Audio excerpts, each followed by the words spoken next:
Hey, everybody. Welcome, welcome, welcome. We got a good one for you today, right, Sara?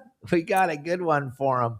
We got Sara Burk coming to us live from Florida. We're going to get into this show in just a second, gang. I want to show you a quick little video I made with my buddy Todd Manser down in the harbor the other day. You guys check out this video, and then we'll get started here real quick. It's going to be an awesome show today. So here comes Todd. Hey guys, Captain Todd here with McCarty Yacht Group and Manser Marine. Guys, I'm down here in Dana Point Harbor and it is beautiful. Guys, I just want to let you know if you guys are interested in buying or selling a boat right now, you can give me a call at McCarty Yacht Group. My number is 949-547-7748. We helped some beautiful people get into some wonderful boats this summer, and we're hoping that you give us a call so we can help you get through the entire process. It's not always as easy as you'd think, and you need somebody like us that has the experience to get you through it, from putting in offers, getting you through surveys, and getting into that final acceptance. If you guys are interested, give me a call at 949-547-7748. And hey guys, if you're interested in management, we have some spots open for yacht management, and this is a full service yacht management. We take care of the ins and outs of your boat so you don't have to. Make sure it's turnkey at any time. If you guys are interested, let me know at 949-547-7748. I look forward to hearing. Yeah, gang. Todd Manser's got a lot of cool boats on for sale. He's got that yacht management that he'll take care of your boat. And I just want to let you all know the Pacific Coast Sport Fishing Festival is 1 month away, gang. 1 month away. And we'll have our booth in the back of the tent, just like last year. We'll be right next to the stage. Also on Saturday, the 7th, we're going to be doing a fan appreciation dinner. We're going to feed you all. Kelly Girl and I will be there, and we'll have plenty of food, plenty of drinks, and plenty of camaraderie to go along with all the members that are going to be there. The family is going to be there, all 5,000 members, and we're looking forward to seeing you. If you're new to the family, show up. If you haven't been a part of the family yet, show up and you'll be invited right in. We don't care if you're part of the group or not. We're going to feed all of you and let you know what a great family we created here at Your Saltwater Guide. So good morning, Sara. How are you today? Oh, it's the middle of the afternoon where you're at. It is. Yeah, it's 3 p.m., but going good. Going good. Well, I am super. I'm sharing your link right now. So, hopefully everyone else can tune in and watch us live. Absolutely. And all right, my wife's watching in the other room. My friend Lisa is watching. All the girls are super excited you're on here today. We don't get very many women on here. I mean, we get a few, but it's mostly the boys club in here. So the gals that are part of the Your Saltwater Guide family are super excited to have you with us today, and all the things you've done in the industry. And like you said, since you were a little kid, you've been fishing with your dad and your mom, and it's an amazing story. And I would, as soon as you get done sharing with everybody, I'd love to get into this part of the story and figure out how you got into fishing, because like I said, and I'm not being chauvinistic or anything, but really there is not a lot of women in this sport that we can put our fingers on anyway. That's honest. I feel like it's very true. There's really not a lot of women in it. And I see that just daily because I want to go fishing 24/7, and there's not a lot of girls that want to come do it with me. So you definitely are true there. I'm really excited that you have me on. Thank you so much for bringing me on, and I'm excited to get into it. Absolutely. And Elliot just threw your Instagram page up there. And if everybody can give Sara a follow here once we get done with this show, or if you're watching on your computer, you can jump in there and give her a follow. She would really appreciate it. I would appreciate it. I told her that we got a great group of people here that love to help each other out. That's the key to fishing, is helping each other out. And Sara, how did you get into this fishing thing? Because it's pretty amazing. I think this is a great story. Thank you. I got into it at a really young age. my parents took me out fishing little, I mean, the second that I could basically stand up and hold a fishing pole, they're like, all right, here we go. We're going fishing. So anytime my dad was trying to go out, my mom was like, nope, you're not going without her.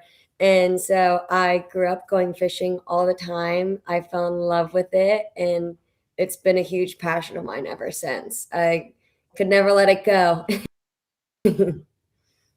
Would you say that it's really important to get your daughter into this fishing thing as early as possible to make her absolutely understand and enjoy this passion that we both have?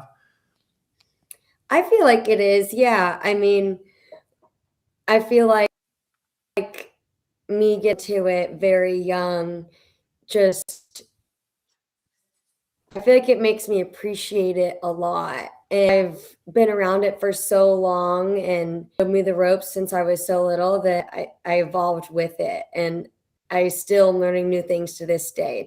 You don't stop learning new things fishing, you know? There's always something new to learn or figure out or see or all kinds of stuff. So I think we're in to get into it early, you know, start checking it out, getting used to it, getting into the flow of things. And I mean, now I can go take a boat all by myself, you know, it's not a woman that can say that. I mean, between backing down the loading everything up, operating the boat, the trolling motor, just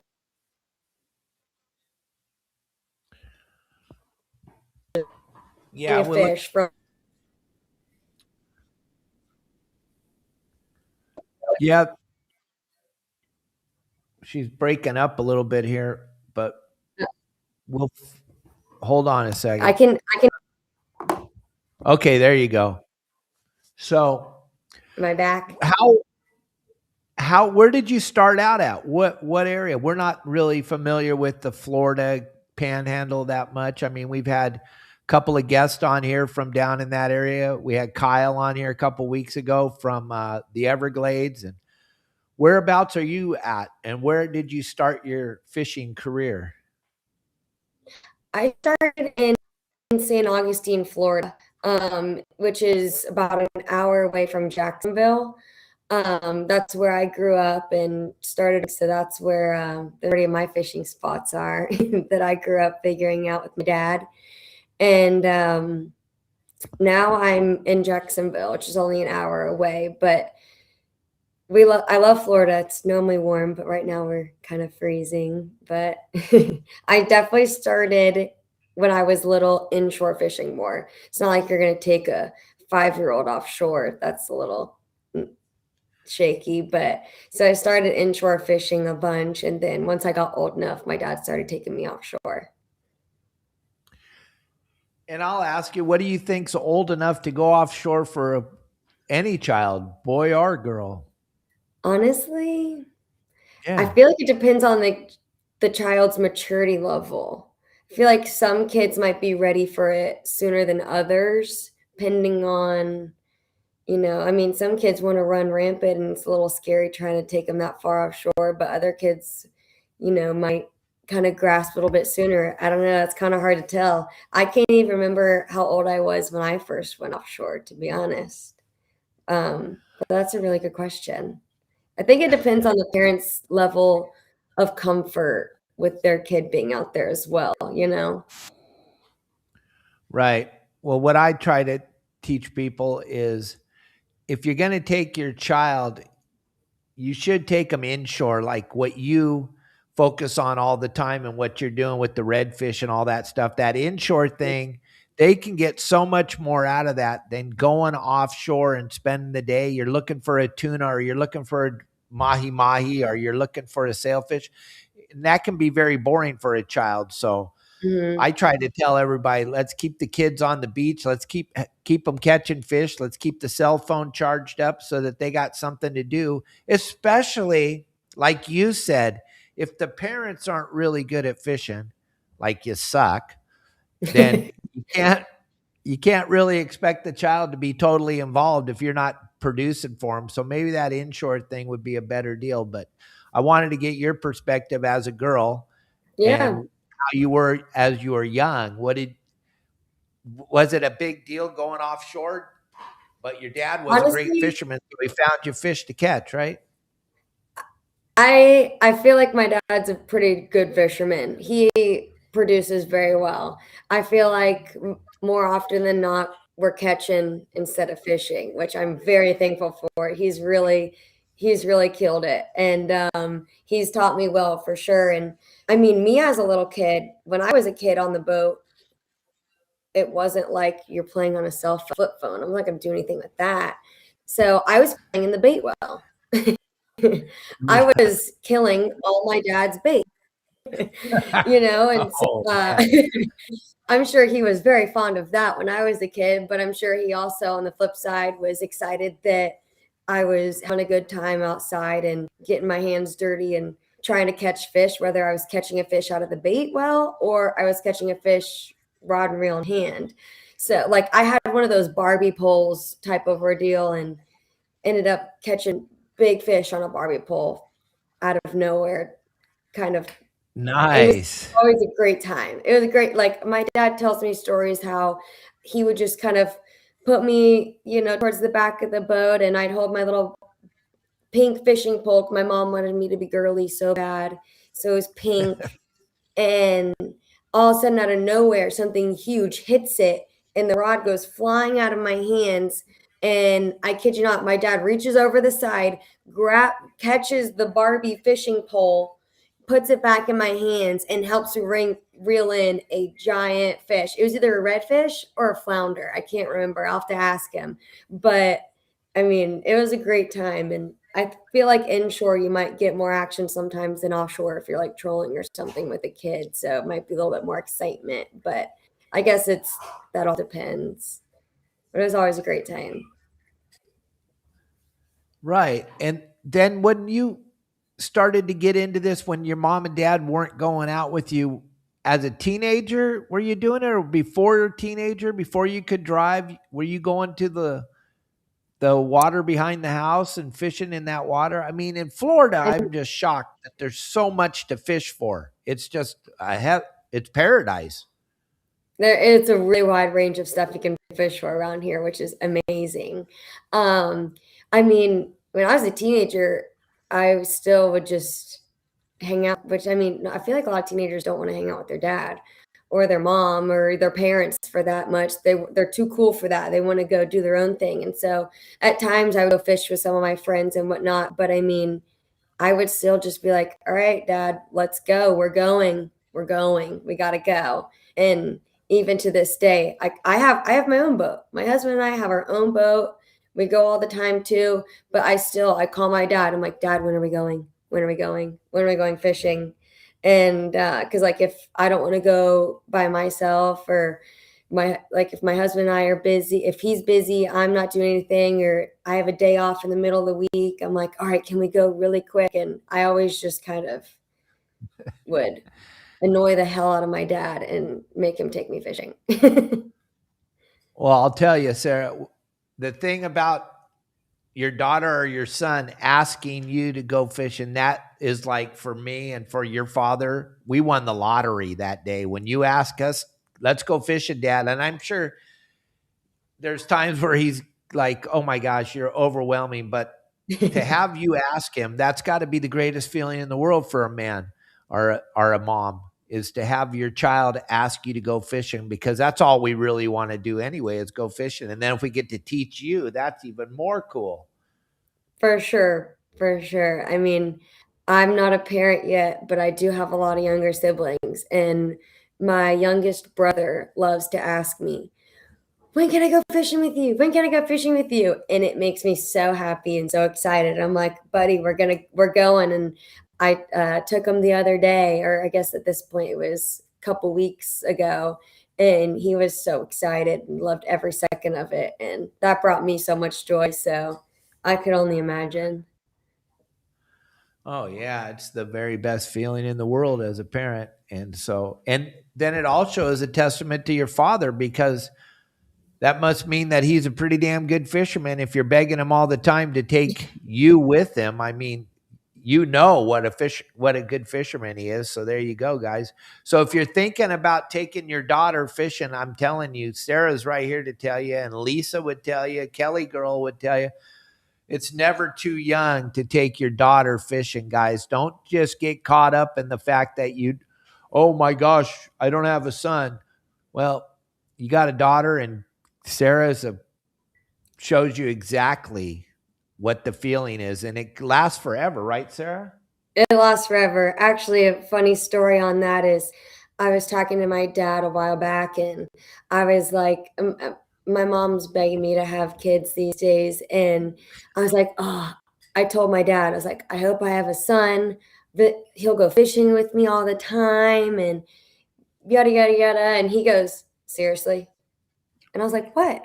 Like, we'll all go fishing. It'll be great. And he's like, you don't have a son. And I was like, well, yeah, that's true. And he's like, Sarah, look at you. He was like, you call me 24/7 wanting to go fishing or anything to do with fishing all the time. He was like, doesn't matter what you have, a boy or a girl, like you're going to be fine. I'm sure whichever it is, they would love to go fishing with you, especially, raising them fishing young. And I was like, oh, good point. Good point, Dad. I was like, you got me on that one. Absolutely, Sarah. You've put together a heck of a life, and now your husband is totally into fishing just like you. Yeah, my husband started fishing before I met him too. And he's loved doing that for a while as well. He loves inshore, which I love inshore as well, of course. But I love going offshore a lot too, but my husband doesn't really do the offshore thing as much. So normally that's more of just, I guess my thing is offshore. I kind of feel I'm with your husband. We did that offshore thing long enough. We like to fish inshore too. What's your husband's name? Mason. All right, Mason. I feel you, man. I want to fish that inshore stuff. The thing that you guys have down there that blows the mangrove style fishing, that's my thing. Can you kind of talk about some of that a little bit? We'll get into your tournament stuff and all that in a little bit, but you got so many cool things. You see any I'm going to ask all kinds of silly questions because I'm from the other side of the world. Do you guys have manatees down there? We do have manatees. We have a bunch around here. You'll see signs going through creeks and stuff. Watch out for the manatees. Go slow so you don't run them over.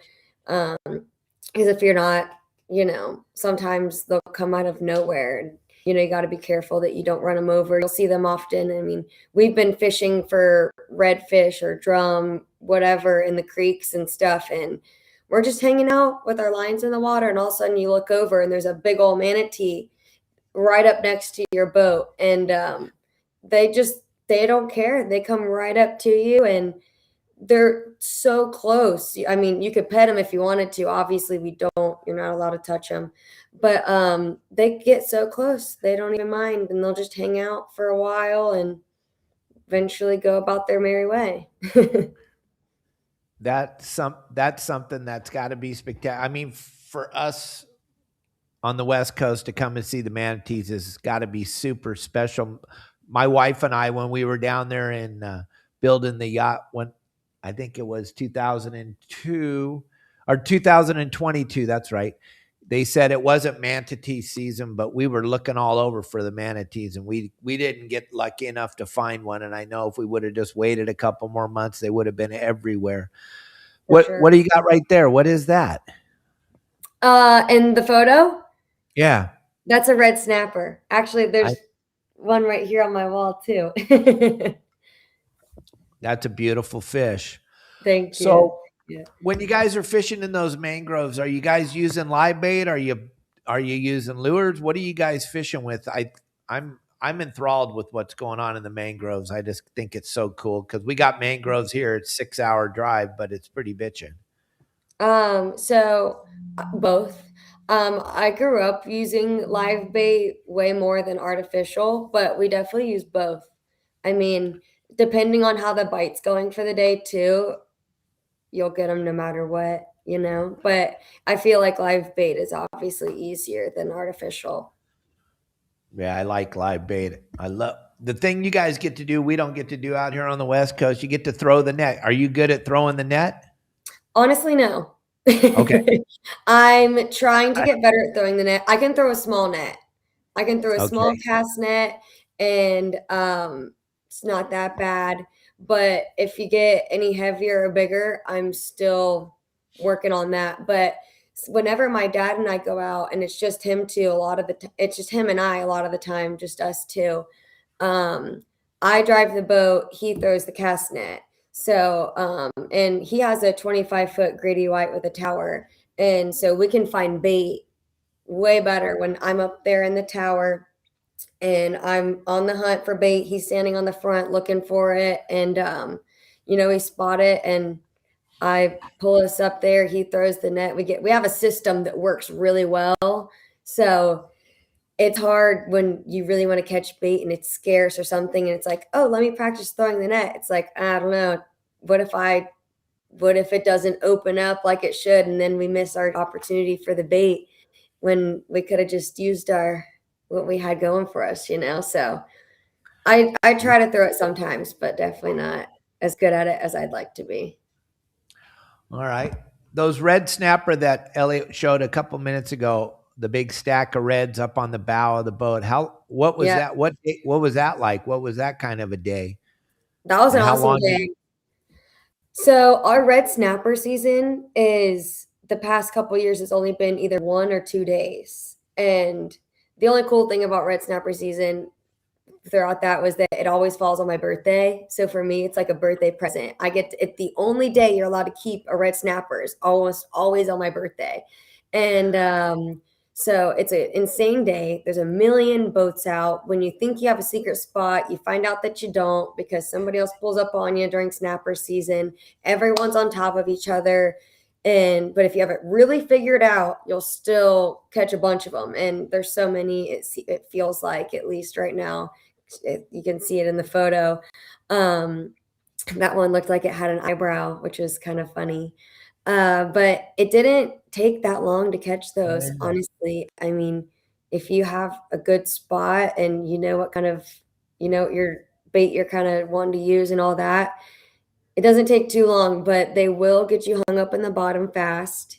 So right when they bite, if you aren't immediately cranking down on them or yanking them out of the bottom, you're done. Broke off instantly, like, zzz, pow, you're done. No more red snapper. So as long as you get them out of the bottom fast, you can get them up. And there's a video, I think, somewhere on my page too of me reeling one in, and you could tell I'm kind of struggling at first because, I mean, they're heavy. They have so much power. Like, you can tell that that's it. I'm like, oh my God. It's only like a tiny clip because I don't know how long everyone wants to watch me struggle, but I got that thing up there all by myself, cranking away. But yeah, you got to crank away. That was the video too. That was red snapper season in the background, but I think we're about maybe like 14 miles off. Isn't too bad. And how deep is it? Where you're fishing these red snapper? I can't remember how deep it was. I don't remember how deep it was in that spot, but maybe around like 60. Caught off a jig. The jig hanging out of someone's mouth. That was crazy. Right. They also sometimes the red snapper will come up to the top. You don't even have to catch them off the bottom. You literally get in your spot, chum up the water a little bit, or in times I pulled up to a spot and a leaf flew out of the boat, and like a few leaves because we didn't clean the boat before we went out. The tree's shaking and a few leaves fly out, and all of a sudden the red snapper at the top trying to eat the leaves off the top of the water. And you're in for it. Yeah. Oh, here we go. Look how good he is. That's we literally just threw a few pieces of bait on the top, and you can watch the red snapper eat your bait just like off the top like that. And they're huge. Oh yeah. Such a fun time. And they're so good to eat. Oh my God. They are. So fun. They're so good to eat. So I wanted to ask you, what is the 904 Redfish tournament? I heard about it, but you're the founder of the tournament? Come on. Correct. Oh. Yeah, so I founded and started up the 904 Redfish tournament. 904 is our area code here in Jacksonville, St. Augustine area, and everyone around here loves stuff to do with the area code. It's kind of become a whole thing, the 904, the 904, and I always knew I wanted to kind of start up my own thing. So there's never really a good time to start anything. So I was just like, all right, here we go. And I had to think of a name. I had to think of a logo, and I was thinking way too deep into it.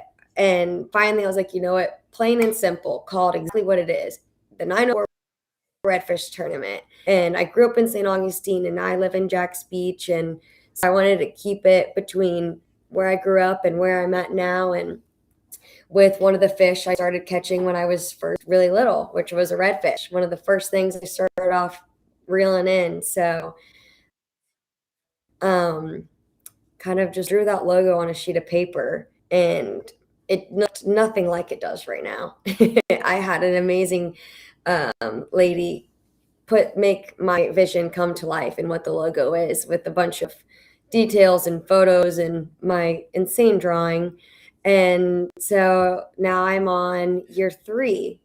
This September will be my 3rd annual Nice. tournament, and it's been a crazy experience. I love doing it. It's a full nonprofit as well, which is also really cool. So I see you got lots of great sponsors too. That is awesome. So let's talk about this now. We know you drew the picture, and that's the art and stuff and the clothing and stuff. So what's the tournament all about though? Redfish. Can you kind of go into what it's all about? How many boats fish the tournament? Where's it at? All that stuff? Absolutely. So it's a redfish tournament, of course. It's held at Palm Valley Outdoors, which is a big restaurant on the water with a giant dock right in the middle between Jacksonville and St. Augustine. And essentially, the heaviest fish wins. So has to be within legal limits, legal range. And everyone signs up in advance. I get sponsors on board in advance to support the event. And the event is always raising money for a good cause. The first year, I raised money for the American Heart Association. And then the second year, I raised money for a local family whose daughter was going through bone cancer. And then this year, I'm raising money for Be for Victory, which is a local nonprofit who provides essential services to families going through cancer. And the tournament has exceeded my expectations a lot in the past couple of years. I was hoping to get 30 to 40 boats year 1. If I had 50 boats, I was like going to lose my mind. I was like, that would be nuts. I was like, there's no way. I was like shooting for the best. I ended up getting 70 boats my first year of running this tournament. And running a tournament in general is a lot of work. It's hard. There's so much that goes into it that I feel like people don't realize. And I worked on it for an entire year. It took a lot of planning, all kinds of stuff. And so 74 boats was amazing to me. I could not believe I got that much participation. And a couple of friends and family stressed to me that that was insane. Normally that doesn't happen. And I mean, I'm a girl in a man's world. I'm just a girl owning and running a fishing tournament essentially all by myself with the help of my family, and stuff. And it was crazy. Then last year, my second annual tournament, I was like, okay, I at least want to do a little bit better than what I did last year. So I was like, 75 boats would be great. If I got 100, that'd be really cool. I ended up last year with 119 boats just on my second year tournament. Oh my God. It was crazy. I'm so thankful and blessed for that. And I know these people that I've been raising this money for, the proceeds of the tournament I know that they're super thankful as well for the success of the tournament, because that obviously, of course, helps them a lot as well. Well, obviously there was a need for this, and the people came out and supported you in droves, which is absolutely incredible. So let's talk about just when does it start? How do you produce it? What's going on with this tournament? Because it sounds pretty exciting. I mean, if you got that many boats in the first 2 years, oh my gosh, I hope you're ready this year. It's going to be absolutely phenomenal, because if you got over 100 boats and they all told a friend, you better get ready. You might be hitting 200 this time. You know, what's funny is that a friend of mine told me, Sara, you need to prepare for 200 boats for your third year. And I was like, really? You sure? And they're like, I swear, you really need, get ready. And I was like, okay. And I'm ready. I really feel that I am. And I mean, at the end of the day, just it's just me running this tournament, but the people who back me is my family the most, obviously. Tony Perez with Salt Life has been so kind, and he's helped me throughout the way. My dad, my mom, my husband, a couple of my really close friends, Ashley, Luca, been great. And it's a lot. So finally this year, with people telling me to prepare for 2 boats, they're like, Sara, I think instead of doing this all by yourself, you need to bring on some more people to help you. And I was like, well, my mom and my dad and my husband are here. And my friend goes, well, yeah, but I think you might need more help than that if it continues to grow at the rate that it is. I was like, yeah, you might be right. But, you know, I'm I'm really excited for it, and I think that this year is going to be big too. I The past few years, it's been the very beginning of October. This year, it's going to be captain's meeting on September 24th, tournament day September 26th, which is a Thursday and a Saturday. And right now, I'm actually currently looking for more tournament sponsors. And now that I officially made the tournament itself a nonprofit organization, I'm able to provide all the legal tax documents for everyone's tax deductions, which everyone is so excited about. My sponsors for the past 2 years are really excited that now they get the official paperwork to take it off their taxes for the year. To register, it's early bird registration for the tournament is only $150. I know a lot of tournaments, especially, I mean, it kind of depends on the area you're in, but 150 with 4 people per boat isn't too bad. And then registration goes up to then 175, and then week of it goes to 200. But the awards are also pretty great as well. Last year, first place got $5,000, and I definitely do a big lady angler division because I'm a lady angler. You gotta give a good shout out to the lady anglers there that want to participate. And so I try to make lady angler a big deal in my tournament. So last year, first place lady angler got 1,500, and that's more money than some offshore tournaments try to give out even. But I wanted to make sure that the girls got appreciated as well for catching a big fish. And then, of course, you got to start the kids young. So I have a good junior anglers division as well. Last year, they got gift cards to Fish Bytes Trading Post in St. Augustine. So the kids get to go and pick out whatever they want out of there, whether it's a new rod and reel or shopping spree on Fish Bytes, which was really cool. Absolutely. That's phenomenal. So it's a 1-day tournament, right? 1-day tournament. Right. So do they have a grid where they can fish, where they can't fish? How far can they run? All that stuff. It all matters, because I'm very interested in what's going on here. It all matters. Where is she? Hold on a second. There you are. I don't know why I lost you for a second, but they do have a grid essentially. So the whole tournament is 904 redfish tournament. So you can fish within the 904 area code. And if you look online, there's kind of like a little layout of it. But essentially, you can fish in all of St. Augustine and all of Jacksonville.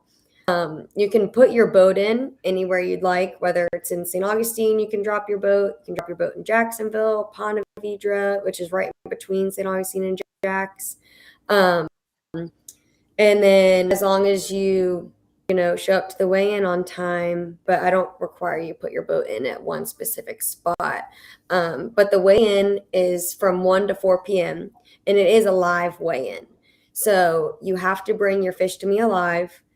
If something happens and your fish does die, it's just a 1 pound penalty. I want to try to promote keeping your fish alive. And I am a part of the CCA, which is the Coastal Conservation Association. And they come out to my tournament with these giant tanks, pumping oxygen through them. They're temperature regulated, I believe, and all that good stuff. So if the anglers have an option, they come and weigh in their fish. Once we're done, I ask, do you want to keep your fish or would you like to donate it to the CCA to then release back into our waterways? And last year, the majority of the people said yes. And so I think it was maybe around like 80% of the fish were all given to the CCA. And so they were able to take all those fish and put them right back into our waterways right around where we caught them, which was cool. I mean, you can't keep doing a tournament if there's no fish to catch again, Oh yeah. No, that's a good thing that all those people wanted to participate in the release of the fish. That was my next question was, is it a live fish tournament? And absolutely, that's cool. Because I'm a lifetime member of CCA, so I understand what you're saying. Oh, that's They do awesome. so much. Yeah, they do so much out here on the West Coast for us too. So it's That's very really important to cool. be involved. That's really cool to And- hear that they do a bunch out where you are too. These past year, I just got a lot involved with the CCA and been going to their meetings every month and trying to help out where I can. Right, because we're under. If you look at, we're under attack every single day. They want it. I don't know what is wrong with America. They want to take away fishing. Easy. There's an entity out there that thinks fishing is bad, which is I don't understand it. It doesn't make any sense to me. There's a lot worse things that we could be doing than fishing. That's for sure. But definitely, as much as I always want to fish 24/7, I also want to be on the other end of it and promote releasing them as well. So there's still fish for my kids, my siblings to catch and all that good stuff. Oh, absolutely. And then it takes sponsors to put on a tournament like this. You have to have some really good sponsors. Absolutely. And I know you're with Salt Life, and I would just love to know a little bit more about that relationship with Salt Life because they're a big proponent of this tournament and so much more to do with CCA and giving back. And can we talk about that for just a few minutes? Yeah, absolutely. Salt Life, I met someone local here in Jax Beach a while ago that was with Salt Life and got to talking about how I just started up this fishing tournament. And they're like, you started a fishing tournament? I was like, I did. And I got put in contact with the right people. And then I met Tony Perez with Salt Life. And Tony has been absolutely amazing. He has been so helpful, so kind, and just now a great friend of mine. And he has helped me out a bunch, and he got me in with Salt Life. And so Salt Life got behind me fishing, which was really cool. And they got behind my fishing tournament, and they wanted to support that and, everything that I was putting on and doing, which was amazing. Yeah. So they're a clothing company, right? They Mhm. supply clothes for women and men and children. They And do. they got so many clothes. I'm checking out the catalog before we went live. There's just so much, and then they give back to so many things like your tournament. your tournament's a huge give back. People don't understand. Sara, you're doing this tournament to enhance people's lives. Not only the fishing part, but then the give back, the donating of the money to the family that needed it last year, or to the American Heart Association the year before. That is such a cool thing to be involved in. And I'm sure Salt Life just embraces that, right? Thank you. Absolutely. And it's been really cool. It's been wild. And the give back is one of the big, it's what means so much to me, honestly. And I'm a nurse in the operating room. That's what I do for work. That's what pays my bills. The tournament is my passion project. That is just what I love doing. I love fishing and I love helping others. And I help others when I'm at work at the hospital and surgery. And then I also get to do it through something else that I love doing, which is fishing. And, you know, getting these sponsors on board to help me do all of this is amazing. It's the coolest thing I could have ever imagined. Just the support and the love that I've been receiving is out of this world, honestly. I mean, I feel like that's a cheesy thing to say, but I can't even describe it really, you know?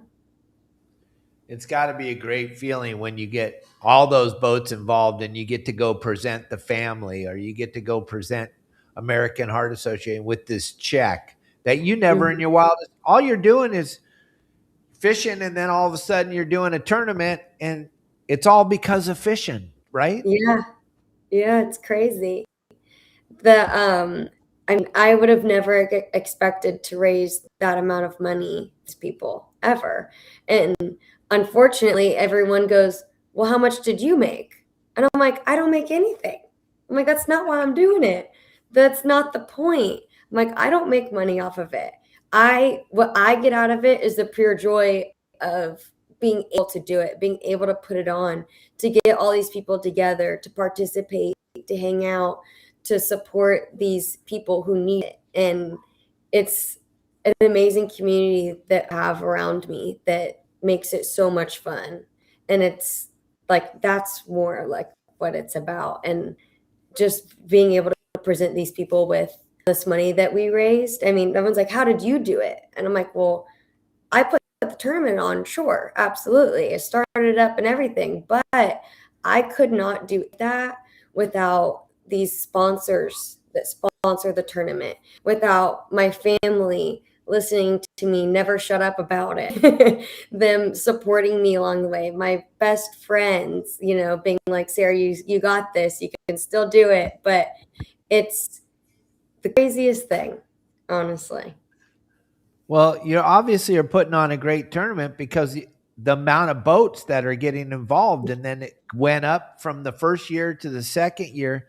That's an amazing accomplishment, gang. I am blown away. I don't have the wherewithal to put on a tournament. It's just way too much work, and I'm fat and lazy, and I'm not doing it. But you talked about this, gang, and you think it's easy. You think Sara got lucky? No, she works her butt off. Not only is she working in the hospital in the operating room, but then she gets done with that, and it's an everyday thing to put a tournament on of that size and that magnitude and do it professionally and do it right. And you obviously do, because look at the outcome, look at the turnout, look at the money you raised. That's so cool.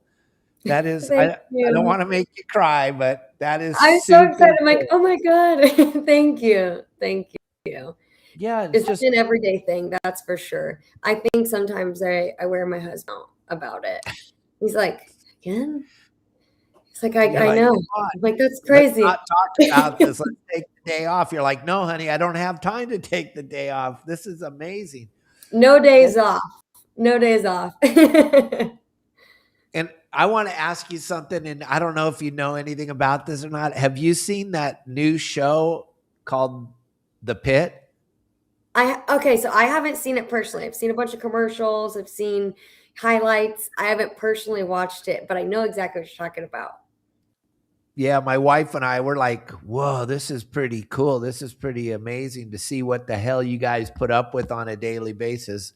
I couldn't do what you guys do. And just to see it that vividly, and it's pretty incredible. And they do it. The show goes 1 hour each day. It's crazy. And then it shuts off. The 9 o'clock hour will be one show. Then you watch the next week and it'll be the 10 o'clock hour. And then you watch the next. And it's pretty amazing what goes on in that emergency room. I don't know how much of it's true or not, but it sure does look good. I just had to ask you that. Actually, a couple nights ago, my little sister said, Sara, is being a nurse like what it is on Grey's Anatomy? And I said, no. Because, Grey's Anatomy is a lot in surgery. And I'm not sure if you've seen or you're familiar with that one. And I was like, you know what? No, it's not. Some of the stuff, they do in that show is the right idea, and it's definitely different in real life. That's for sure. But yeah, it's crazy. It's crazy. They do at least portray some of the crazy nonsense, gross extravagance, and all the things that we see, essentially. They definitely at least show that aspect of it. But the whole start to finish, it's not what it's like in real life. Maybe it is on The Pit. I haven't seen The Pit. I just know what Grey's Anatomy shows. Right. Yeah, Grey's Anatomy, more of a drama than what's really going on out there. But we'll forget about that now. So there's a bunch of people that are watching this in Florida that are super excited about your tournament. Anybody can get in? How does it work? Can I get in? Can anybody get in? Yeah, so anybody can register for the tournament. You can register online for the tournament at 904redfishtournament.com. I'm also going to do a registration party. You can register for the tournament there as well. I'm going to be posting details about when the registration party is here shortly. It's not until the beginning of September. It's a long ways away because the tournament isn't until the end of September. But you can register online. Anyone can register as long as you're fishing within our parameters, which is 904 area. Anyone can be a sponsor as well. If anyone's looking to sponsor, you just send an email to sponsor 904redfish at yahoo.com or at gmail.com. I lied. 904. Let me double check this before I say the wrong email. But, or you can just, it's sponsor 904redfish at yahoo.com. But whether you send me a message on the website, send me a message on the Facebook, the Instagram, on my personal page, there's a lot of ways to get to me. There's a lot of ways to send me a message. So even if you have questions about the tournament, kind of everything it entails, you can always reach out to me too. It's I'm really excited. I think hoping this year will be bigger than the last. Honestly, I'm just trying to make it better every year that I do it. I'm going to have a big raffle. Everyone loves the raffles. That's a big thing everyone gets excited for too. So the past 2 years, I've had amazing donations to the raffles as well. So everyone loves to come win those on the captain's meeting. Tim Ogilvy asked a question. When you're fishing redfish, what do you want to fish with? What's the outfit? What are you guys using down there to catch a redfish? So it kind of depends on where I am, what I'm going to use to catch redfish. I either use live shrimp a lot. Sometimes they'll hit like a little mud minnow. I do love to use blue crab. If you're going to use blue crab, I like to cut it in half and cut all the legs off. So I'll take the blue crab, pop the top off, cut it in half, cut all the legs off, and just use a half a piece. Or sometimes if the crab is really big, I'll quarter it so they can get it down a little bit easier. But it kind of depends on where I am, what I like to use. In the creeks, I'll use live shrimp the most. Or if I'm like in an inlet or somewhere where it's deep water, then I go to blue crab. Okay. I had one hit a giant pinfish the other day. That was just a random thing we caught in the cast net, and threw it out for the hell of it just because that's all we had left. And a massive bullhead hit that thing. So, you know, sometimes it's better to be lucky. I don't know. Absolutely. Now, are there regulations on the redfish size? Yes, there's regulations on the redfish. So you can keep one per person, and the size is 18 to 27 inches. So for the tournament as well, it has to be per FWC regulations, which is 18 to 27. Okay. And then boat size limit? Is there the size of the boat fishing in the tournament? Nope, Probably going to have to be able to get in pretty skinny water, right? I mean, I don't catch my biggest redfish in the skinny waters all the time. It depends. I mean, your boat for the tournament can be whatever size. You can fish in a kayak, you can fish in a skiff, you can fish on a yacht for really all I care. I mean, if you can catch redfish off a yacht, I'm impressed. So, doesn't matter the size of the boat for the tournament. But yeah, I feel like sometimes with trying to catch a big red, I've had people come in to weigh it in for the tournament, and that thing is like 26.5 inches. And oh, we're definitely winning the tournament. But then someone else comes in with one that's an inch or two shorter, but it's just really fat and it takes it all. So never know. It doesn't have to be the biggest one. It just has to be, I guess, the fattest. The heaviest. The heaviest fattest. one does it. Yeah. And what was the big fish the first year? Do you remember? Actually, on my website. Okay. I'm So sorry. let's see. No, it's okay. I don't remember off the top of my head. I know it was over 7 pounds. Let's see. So year one, first place redfish was 7.76 pounds, which was pretty good. That was a big one. I remember seeing it too. I'm like, that was a really big one. And then let's see how much the one weighed last year. It was also in the 7 pound range. Well, they're not going to be much. They're not going to get much bigger than that 7.5 pound fish because of the slot limit, right? Correct. Yeah. This limit definitely, that definitely makes it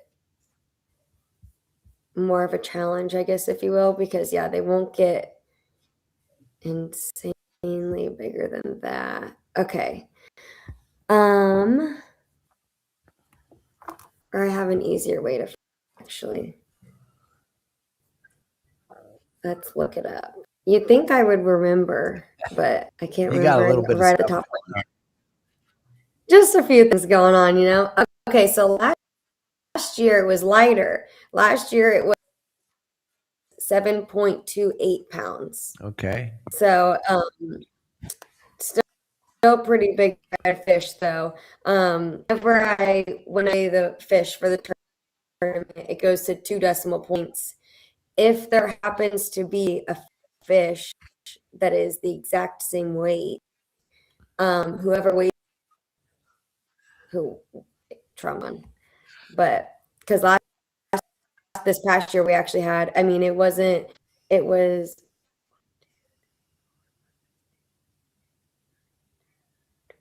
place. They both had the same exact weight.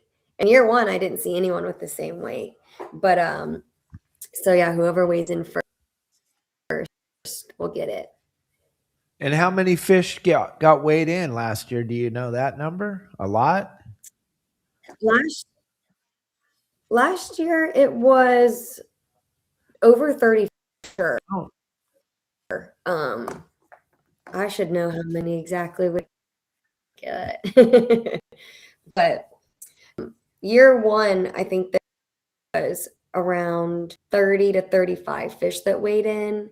And then last year, I think it was somewhere around like, it seemed to be almost like half of the people that registered came and weighed in a fish.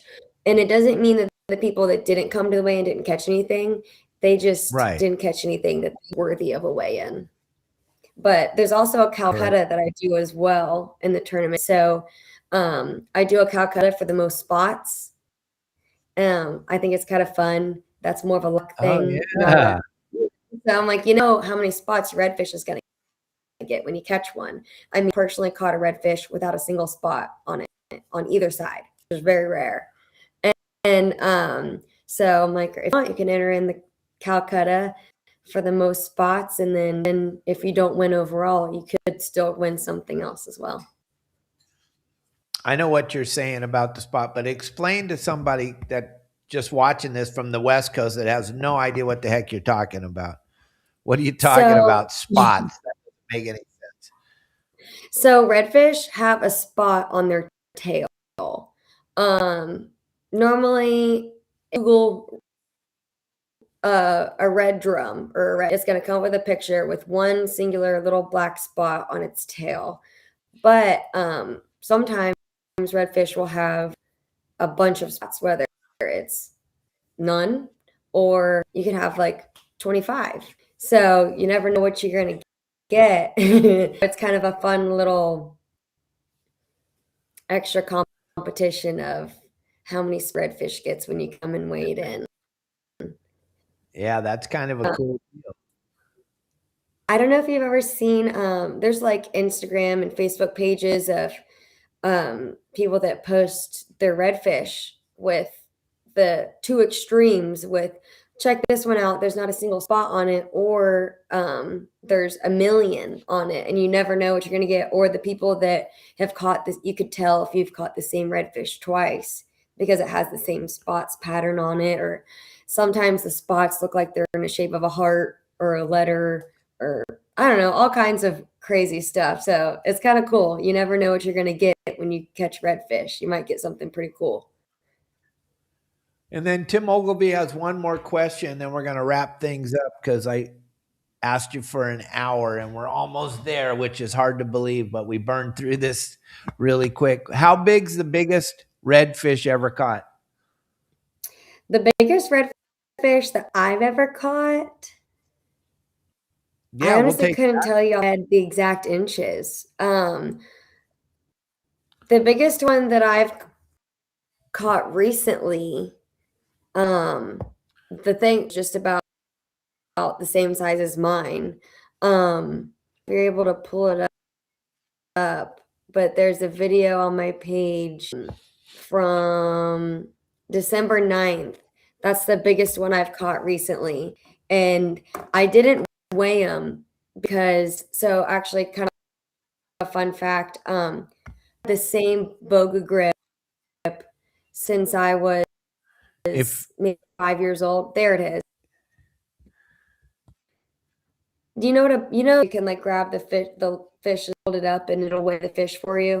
I've had this since I was about 5 years old, and it's crazy. Normally you lose those, they go overboard, there's something that happens with it, and somehow I have managed to hold on to that thing.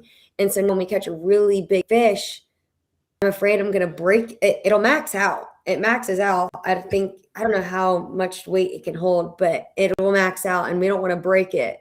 So when we get a really big fish like that, we stopped weighing them on it because now it's kind of nostalgic that we still have this bow grip for over 20 years. But that's the biggest one right there that I've caught recently.